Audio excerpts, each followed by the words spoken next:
তোমার ছেলেরা মরে গেছে প্রতিরোধের প্রথম পর্যায়ে।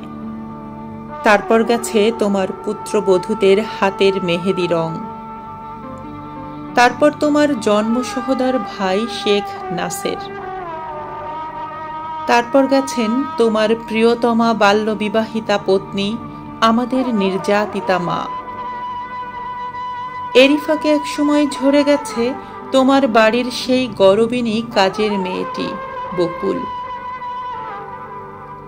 এরই ফাঁকে একসময় প্রতিবাদের দেয়াল থেকে খসে পড়েছে রবীন্দ্রনাথের দরবেশ মার্কা ছবি। এরই ফাঁকে একসময় সংবিধানের পাতা থেকে মুছে গেছে দুটি স্তম্ভ, ধর্মনিরপেক্ষতা ও সমাজতন্ত্র। এরই ফাঁকে একসময় তোমার গৃহের প্রহরীদের মধ্যে মরেছে দুজন প্রতিবাদী, কর্নেল জামিল ও নাম না জানা এক তরুণ, যার জীবনের বিনিময়ে তোমাকে বাঁচাতে চেয়েছিল।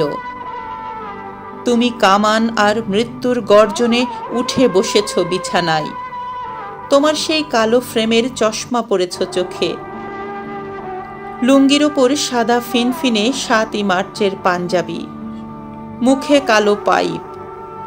তারপর হেঁটে গেছ বিভিন্ন কোঠায়। সারি সারি মৃতদেহগুলি তোমার কি তখন খুব অচেনা ঠেকেছিল?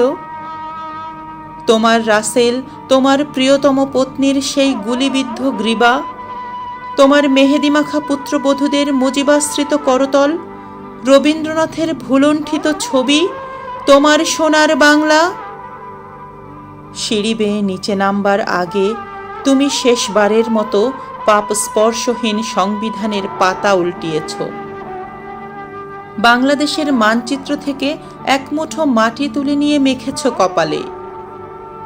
ওই তো তোমার কপালে আমাদের হয়ে পৃথিবীর মাটির ফোঁটার শেষ তিলক, হাই। তোমার পা একবারও টলে উঠল না, চোখ কাঁপল না।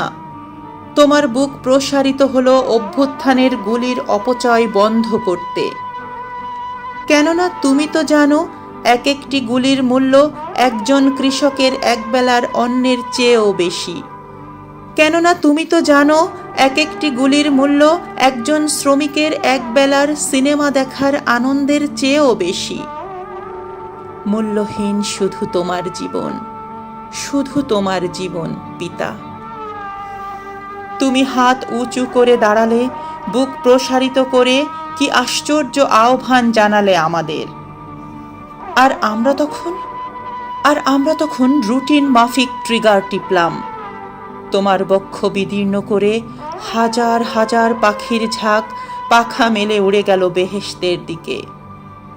তারপর ডেড স্টপ।